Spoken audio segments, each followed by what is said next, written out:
Bonjour, je voulais vous présenter un petit peu le séchage des fruits et des légumes. Je suis vraiment très enthousiaste par rapport à cette technique de cuisine. Donc voilà, moi je suis cuisinier de métier, vraiment passionné par la cuisine. Et du coup j'ai découvert le cru et je m'ennuyais un petit peu sur le cru. Je trouvais pas de recettes, etc. Et petit à petit, en discutant, en rencontrant des amis, j'ai découvert le séchage et ça m'a vraiment changé la vie. Donc du coup, je me suis lancé dans une entreprise de séchage pour faire découvrir à tout le monde les bienfaits. Donc c'est vrai qu'il y a pas mal d'intérêt à sécher des fruits et légumes. Le premier intérêt, c'est la conservation. C'est-à-dire qu'on peut récupérer des fruits bien mûrs, tout de suite les faire sécher, et ensuite ça garde vraiment ce goût du fruit mûr avec tous les bienfaits, etc. Donc ça c'est vraiment un super avantage. Ensuite on peut faire sécher des préparations comme les cuirs de fruits, on peut faire des petits crackers, on peut faire des chips de légumes. Et l'avantage c'est que c'est vraiment une transformation où on va pas dénaturer vraiment le produit, quoi. C'est-à-dire que c'est pas comme la congélation où ça va éclater les molécules. On risque voilà, de perdre vraiment en qualité nutritive, etc. C'est vraiment un mode de conservation naturel, doux. En fait, je fais des séchages crus en dessous de 40 degrés, sauf exception pour les tomates où des fois ça peut monter un petit peu vers 50 degrés pour pas que ça moisisse, mais bon, c'est vraiment des cas particuliers. Donc voilà, vraiment l'intérêt du séchage, pour moi, c'est-à-dire que ça va bonifier même le produit parfois, comme les bananes séchées vont se concentrer en goût. Enfin, voilà. Donc je voulais vous parler un petit peu des différentes recettes que je fais. Donc je suis en train de faire un petit e-book là, comme je disais sur la vidéo que j'ai fait précédemment, pour que tout le monde ait un petit peu des bases écrites pour pouvoir travailler. Mais voilà, déjà je voulais faire une petite vidéo pour en dire un petit peu plus maintenant. Donc en fait les chips, je voulais parler d'abord des chips de légumes. En fait au fil de mes tâtonnements, j'ai découvert quand même quelques petites règles dans les chips de légumes. En fait parfois ça vaut le coup d'ajouter une petite goutte d'huile pour les rendre croustillants et parfois non. Donc je vais vous dire un petit peu les cas qui ne sont pas nécessaires de rajouter de l'huile. Donc en particulier le pané, le céleri rave, c'est pas la peine du tout de rajouter de l'huile, même de rien rajouter, c'est bon comme ça. Et là où ça va être intéressant de rajouter un petit peu d'huile, ça va être plutôt sur les patates douces, éventuellement la betterave. Voilà. Et donc c'est pas mal de rajouter des petites épices aussi souvent. Donc topinambour avec un petit peu de sel. Vous avez, en fait c'est toutes les recettes que vous pouvez trouver après sur le site. Voilà.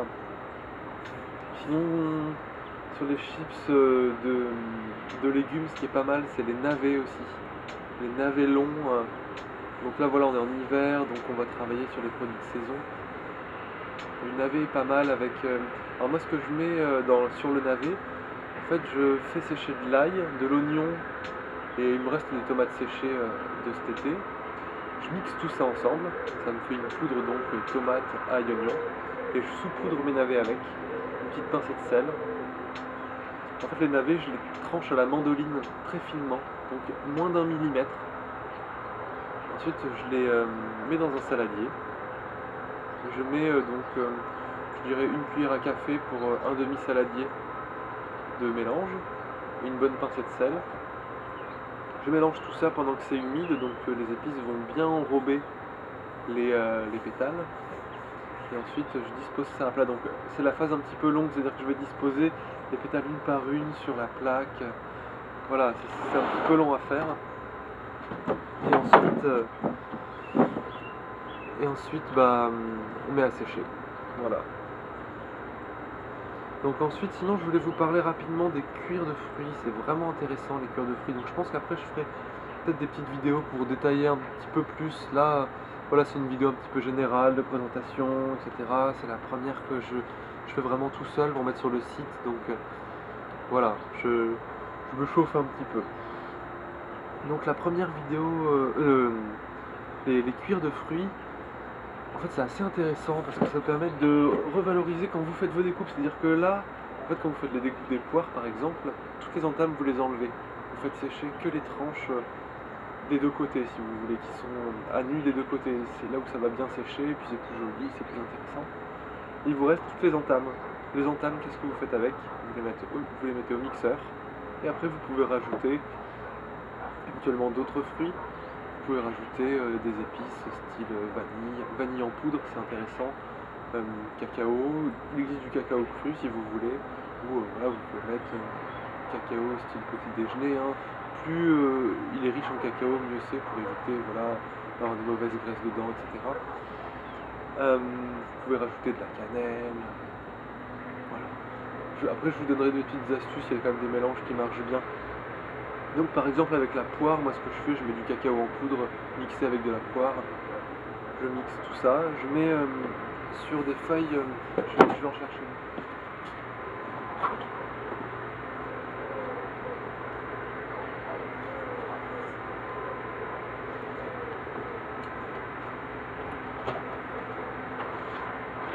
Une fois que c'est mixé, je mets sur des feuilles comme ça. Je verse le contenu du mixeur sur une feuille, j'étale de façon à ce que ça fasse une pâte de à peu près 2 mm d'épaisseur.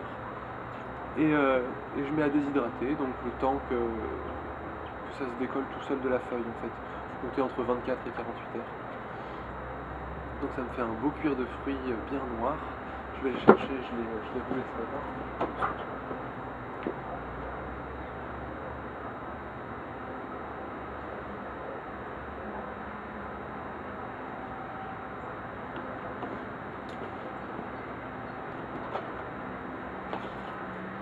Voilà, ça me fait un beau cuir de fruits poire chocolat que je roule bien serré pour après le débiter en tronçons et ça va me faire des petits bonbons. Ça va me faire des petits bonbons poire chocolat, très apprécié des petits bonhommes. Voilà. Il faut quand même un bon couteau pour le couper au départ. Voilà, donc après on peut faire ça aussi avec le kiwi mixé et séché sans rien nature, ça marche vraiment bien. Vous avez quoi comme cuir de fruits? Alors l'orange, faut faire en jus, c'est-à-dire si vous mixez une orange épluchée, vous faites sécher, après ça va être amer. Tous les petits filaments blancs, voilà, ça donne vraiment un goût amer, donc l'orange à éviter. Après vous pouvez mixer de la banane avec de la poire, avec de la pomme, avec tout. Ça vous fait des cuirs aussi super sympas, la banane mixée. Voilà, le kaki, bien sûr, kaki, saupoudré de noix de coco. Voilà, vous pouvez aussi, une fois que vous avez votre cuir à plat, saupoudrer. Comme ça, du coup, ça va bien coller au cuir. Et hop, vous roulez, et ça vous fait un petit, à l'intérieur, une deuxième texture si vous voulez, quand vous roulez. C'est assez sympa. Vous pouvez aussi mettre deux cuirs l'un sur l'autre de différentes couleurs, les rouler ensemble, et ça vous fait des bonbons avec deux couleurs.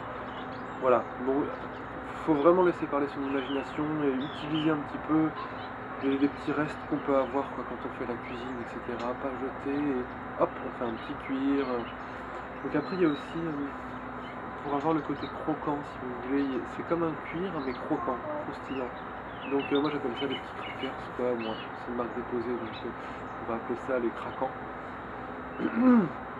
Donc pour ça, j'ai découvert, je fais ça avec les graines de lin en fait.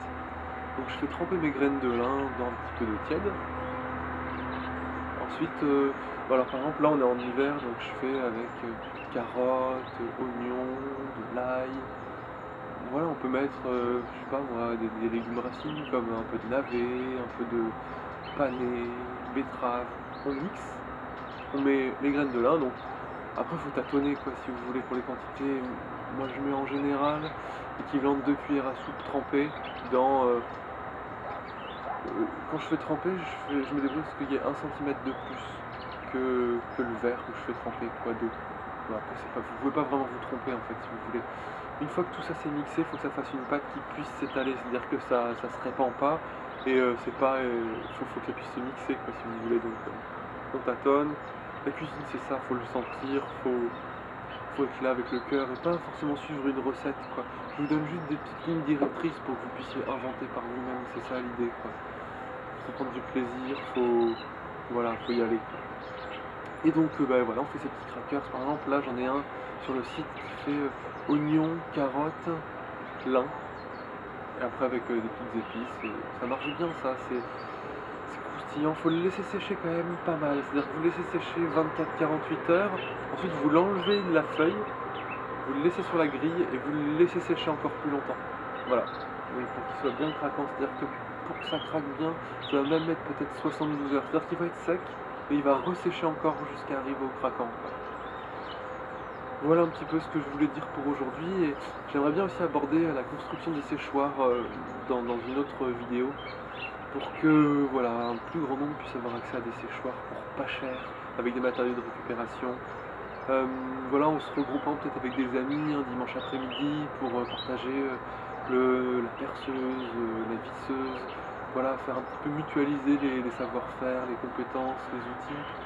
Moi, c'est ce que j'organise chez moi. Par exemple, on a fait un atelier savon, on a invité 15 personnes à la maison, on a tous fait des savons, on se partage les savons. C'est sympa, c'est-à-dire qu'en fait, on va faire une fête autour d'un événement, on construit, on partage, c'est sympa, quoi. Voilà, voilà un petit peu. Bah, à bientôt et merci.